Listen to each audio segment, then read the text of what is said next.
Certainly working with solicitors. They are seeking legal advice and legal representation before we speak to them further, which is their right, and that's appropriate. Can you give us any idea of the nature of the investigation? So is this, obviously you're trying to work out why the lie was told and that sort of thing, but are there other matters, are there criminal matters going on that you're investigating? Can you give us any feel for what you're looking at? Okay, so the task force is formed for the purpose of looking at acts or admissions that may or may not have amounted to a lie that may have then influenced decisions made in this state. I will say absolutely need to make this clear. There's no presumption here of guilt. We're looking at all the facts and all the legislation, and based on that very fair and honest assessment, then we'll see if there's a charge to be laid. If in the course of our investigation we look at or discover other matters, I certainly wouldn't comment, because that has got nothing to do with this inquiry. So I won't make any comment about any other matters that may or may not be being looked at. Are there people of interest in hotel quarantine rather than home quarantine because they're considered flight risks, so you can keep an eye on them? The quarantine system is purely a health-related framework. It has nothing to do with flight risk, has nothing to do with police retaining oversight of people. It's certainly for solely and wholly for health. It just so happens that the word quarantine is used, again, for the safety of us all. What did you clarify how many people were involved? You said that there was 20 detectives on Friday, but then you said there were 36 officers reviewing their footage. So okay. How many in total? So it's very fluid. I started off with 20 detectives, and they are some of my best detectives from across crime service, as I said, from all the fields that we specialise in, from major crime, public protection, and our serious organised crime branch, and our financial areas. And so from that group, I have the capacity to surge or pull back, and depending on what the work demand is. On the weekend, for example, there was a need to look at 400 hours of videotape, so we pulled extra people in. They release now back to other work, as I would expect some of the investigators will be from the main task force reasonably soon. So it's an ebb and flow depending on what the risks are and what the tasks are. It seems like quite a lot of personnel, though, for someone that simply lied about their work at a pizza bar. How do you justify the staffing costs? Well, I justify it because it's necessary. The cost is what the police do, and justify it by you all being here. If you've never seen anything more focus in my life, and so to have 20 is absolutely appropriate. If I need more, I'll do that as well. So it's not an issue to me. These people investigate murders, kidnappings, serious crime, organised crime. They're the best, and that's why they're there. And I will draw on them or release them accordingly. So it's not even an issue. Is there a resourcing cost for this task force? Yes. How much is it? Well, we'll look at it at the end, but it's police. It's still just a police role. So where they're doing, instead of looking right, they're looking left at this. They just come to work. So it's just standard business for us. Can you tell us where the 400+ hours of CCTV has been pulled from? So it's from one of the quarantine locations, and it's at Peppers. When you're putting together the pieces of the puzzle, is there a connection with the 36-year-old man who's in quarantine and the cleaner in the original Peppers Hotel that contracted the virus? So it's important that all links are looked at, one from the criminal side of it, if there's going to be anything, but more importantly, and from the contact tracing side, so we can pass information across.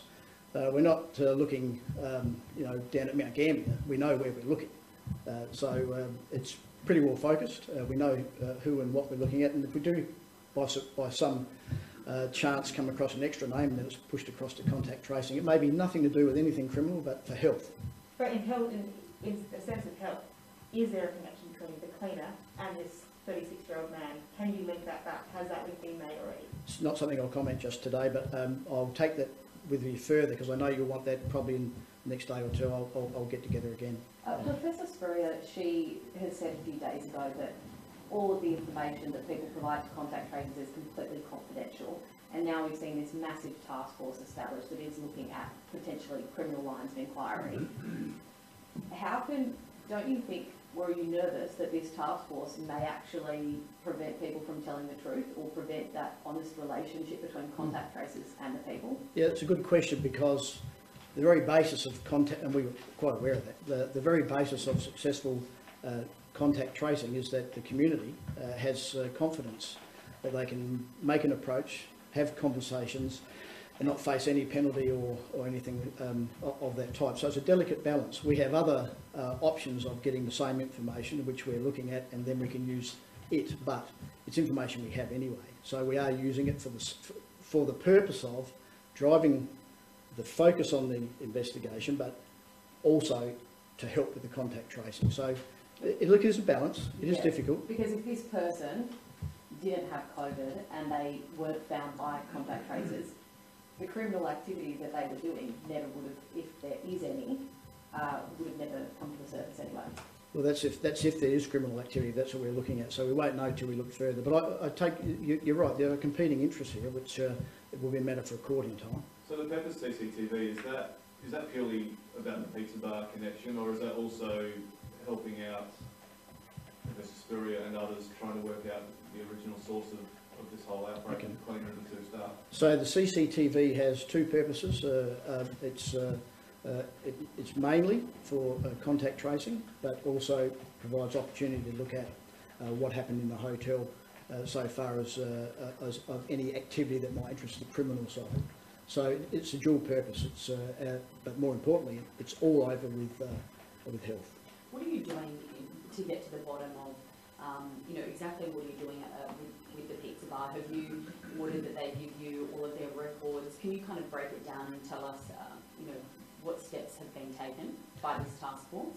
So that's part of the unfolding investigation, and in its broadest terms, first of all, we know that we need to speak further with people from and in the pizza bar. Some of those people are in quarantine, and so it's our responsibility to firstly make sure our approach to them is lawful, and so we're waiting for their legal representation to speak to us, and then we will talk to them. And from that process, we would ask that anything that might be subject to seizure is either put forward or offered or seized, if it's relevant. This already happened, for example, for the individual that's in quarantine, who's the focus of the investigation, where we have spoken to him, and he has provided devices, the computer, the phone, etc., under the seizure by general search warrant. So you established so far that one person has lied. Have you already established with this big task force that 2 or 3 or 4 people have lied? How many have you since established? That's part of the investigation. I've never said anyone lied. That's what I'm looking at, to see if there is a lie. That's the point of it. So others have said this. I know it's convenient, but the reality is, I'm not saying it's wrong or right. My obligation is to factually present this to the prosecutors, and that's my obligation. So I'll stay away from using some of those inflammatory terms and leave it to others. Is the 36-year-old, is he at Peppers? Is that where he's been quarantined? I can't hear you. Is the 36-year-old at Peppers? Is that where he's been quarantined? So where he is not something that I'm willing to disclose. It's of no relevance to this conversation. So Is there anything in the CCTV to suggest any contact between workers and guests at Peppers at this stage, or is that what you're looking for? So as you'd imagine, 400 hours shows everything that's happening. There's a lot of movement. It's a matter of now frame by frame working out what that means and identifying who's who. So it's an unfolding piece of work. The main thing was to get it into a format that's readable, which has taken some time, and now we work through it. So we're working through providing it to health, particularly in time sequencing, so they can access it and use it much more effectively. Well, you talk about potential criminal activity being carried out at Peppers. What are we talking? Why are you doing that? So that's to see if any time in there the person who we're looking at may or may not have been there. That would link. It might feed into our inquiry. There may be nothing. There may be nothing. That's why we're looking. That's the whole purpose of an investigation.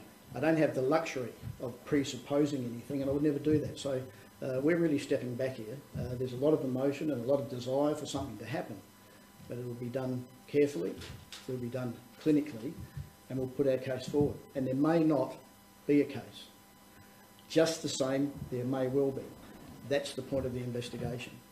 And that's why I will keep you involved as much as I can, and why this is particularly unusual. Putting aside the crime though, if there is no crime that's been committed, And I know that Grant Stevens said before that there wasn't really any mechanism in the current laws to penalise the man for lying to contact tracers. Have you looked into that, whether there are any legislative levers that you could pull if he hasn't committed a crime? In terms of penalising him for misleading or lying to contact tracers? I might simplify that. If there is any offence under any act of which the elements are lying or omitting advice or providing false advice, it will be looked at. And that suite can go from the criminal law, the Emergency Management Act, the public health genre, and the elements of each offence. It is not as simple as you lied, you're in trouble. It is not as simple as that, and you won't get that answer straight away just like that, because it's unfair. And the whole purpose of the police investigation is to be fair. So we'll get there. Have no doubt about that. We will have an answer and it'll be clear. And it won't be for want of not looking at every aspect that we need to look at and that you'd expect us to look at. And I'm quite sure that that's not far off at all. We know the 36-year-old worked at Stanford. You haven't mentioned Stanford today, so we're looking for CCTV. So why are you looking at Peppers? And do you suspect he was there? And why do you suspect that? We're doing that because that's what the investigators are looking at the moment. We may look further. So thank you for that advice about Stanford. We might look there as well, but we're looking everywhere. Is there a suspected drug link at all to any of this? I make no comment about drug links or anything. I'm aware on social media that this comment's been made. I'm aware that there's a thirst for someone to talk about drug links. It's not something that I'm going to comment on. I have to deal in facts, not the rumour and innuendo. So I don't have that luxury. But you're not able to tell us why exactly you are looking at Peppers then? I can't hear you with your mask. You're not able to then exactly tell us why you are looking at Peppers then. 400 hours, it's a lot of hours to be looking at a place when he wasn't even working there. Well, he may have been there. You don't know that. That's the point of looking at it. So you've not established whether he's... No, that's what we're looking at it for. That's the point of 400 hours of video.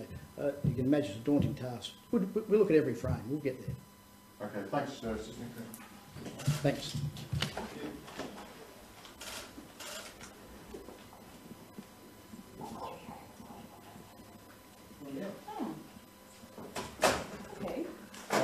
No.